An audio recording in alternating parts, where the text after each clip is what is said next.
की ऊंची दृष्टि, चिंतन की ऊंची शैली।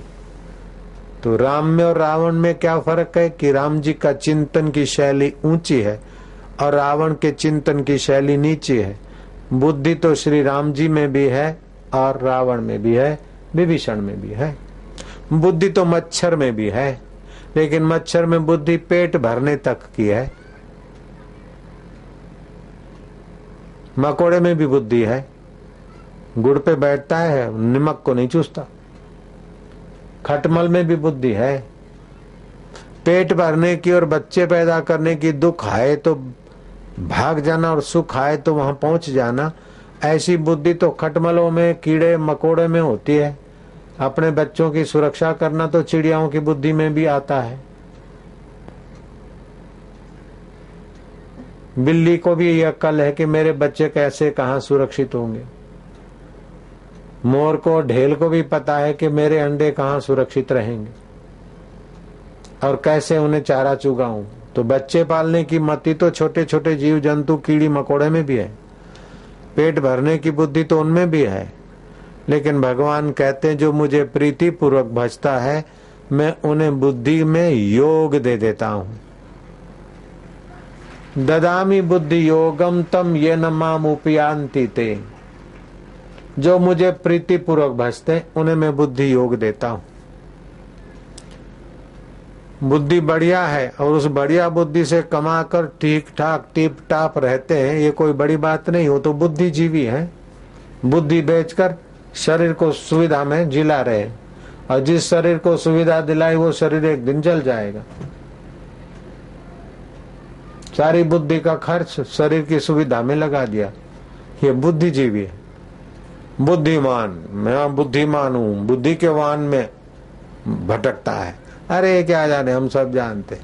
उस बुद्धिमान के अहंकार में कई भटकते, कई बुद्धिजीवी होकर बुद्धि का उपयोग नश्वर शरीर में कर लेते। कई बुद्धू होते और गाड़ी घसीट लेते, वो भी खाते पीते बच्चे पैदा कर लेते। लेकिन जो समझदार हैं, विशेष जिनके जीवन में गीता का ज्ञान है, भागवत की भक्ति है, रामायण का रस है और वेदों का प्रकाश है, सद्गुरुओं का संग और भगवान का नाम है, उनके बुद्धि में बुद्धि का योग आ जाता है।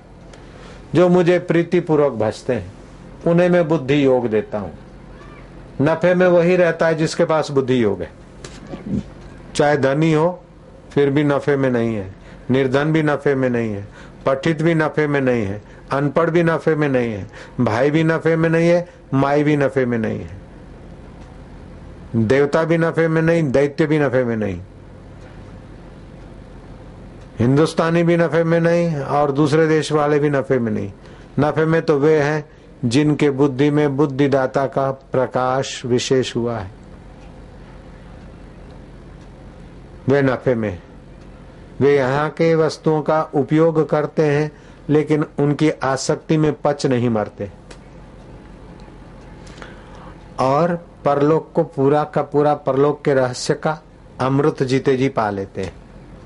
उनके दोनों हाथ में लड्डू, इहलोक सुखी नानक परलोक सुहेली।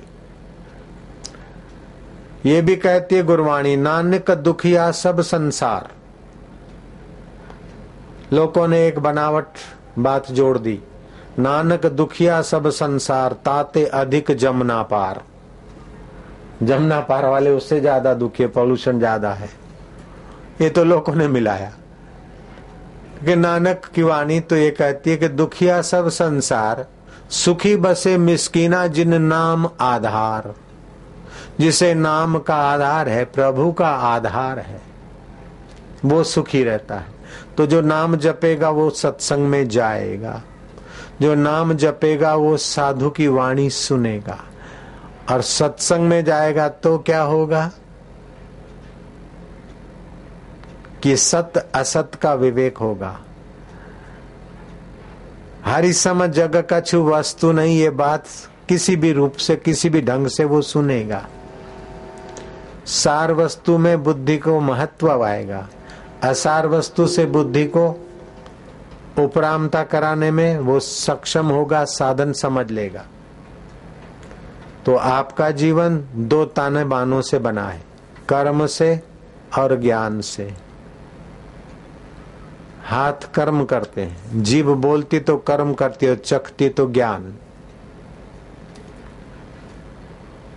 तो कर्म इंद्री और ज्ञान इंद्री अर्थात बुद्धि और क्रिया, इससे आपका व्यवहार चलता है।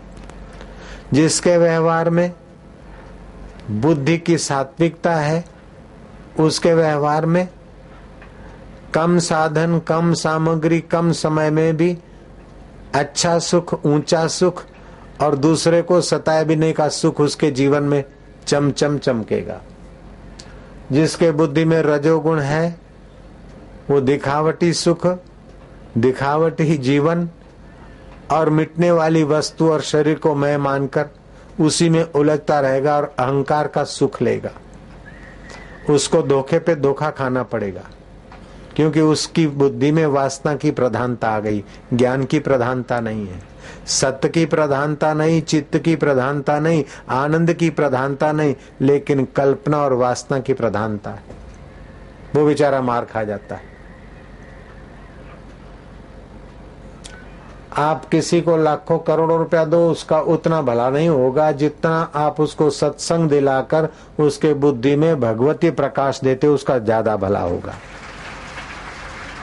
रावण के पास इतना सारा था, लेकिन बुद्धि में वासना की प्रधानता थी। विभीषण के पास कुछ भी नहीं था रावण की तुलना में, लेकिन विभीषण के पास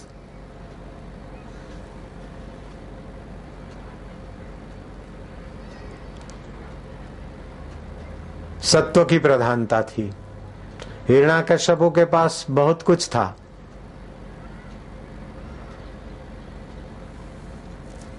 हिरण्याकश्यपु, सुवर्ण ही सुवर्ण, धन ही धन, सत्ता ही सत्ता, लेकिन बुद्धि में रजस और तमस था। प्रहलाद के पास राज्य, वैभव, संपदा के हिसाब में तो कुछ नहीं था, लेकिन बुद्धि में प्रहलाद मां के गर्भ में था। कयादू ने नारद जी के आश्रम में नारद जी के श्रीमुख से सत्संग सुना, सुनते सुनते झोंका खा लेती थी, लेकिन गर्भस्थ बालक पर वो संस्कार पड़ते और उसकी बुद्धि में बुद्धि योग हुआ, भगवान में प्रीति हुई। प्रीति के संस्कार पड़े थे और एक घटना घटी, जैसे माचिस की दिया सलाई में गंधक है, अग्नित्व है, घर्षण आया तो प्रकट हुआ। ऐसे स्वस्थ सुडोल प्रहलाद पिता ने कहा, दिन को तो मैं राज्य में समाज की सेवा करता हूँ या खबर रखता हूँ, राज्य शासन करता हूँ, रात्रि को गुप्तचरों के साथ तू भी कभी कभी घुमा कर। गुप्तचरों के साथ 2 घोड़ेसवारों के साथ प्रहलाद गिश्त पर निकले। दूर दूर आग की लपटें देखने को मिली। दबाक तबड़ाक तबड़ाक तबड़ाक तबड़ाक, तीनों घोड़े सवार वहां पहुंचे। आग की लपटें किसी का घर, मकान, फैक्ट्री नहीं जला रही, लेकिन ये कुम्हार ने अपने नेवे में ईंट पकाने के लिए आग लगाई, उसकी आग है। और कुम्हार हाथ जोड़े हुए, आंसू बहाते हुए कुछ कह रहा है। नजीक से सुना तो कुम्हार कुछ कह रहा है कि हे ईश्वर, मैं तो अनजान हूं, मैं तो नादान हूं, मैं ना समझ में मूर्ख, मैं कामी क्रोधी लाली लोभी लालच, लेकिन तू बुद्धि को प्रकाश देने वाला है। मैं असमर्थ हूं क्योंकि मैं इंद्रियों के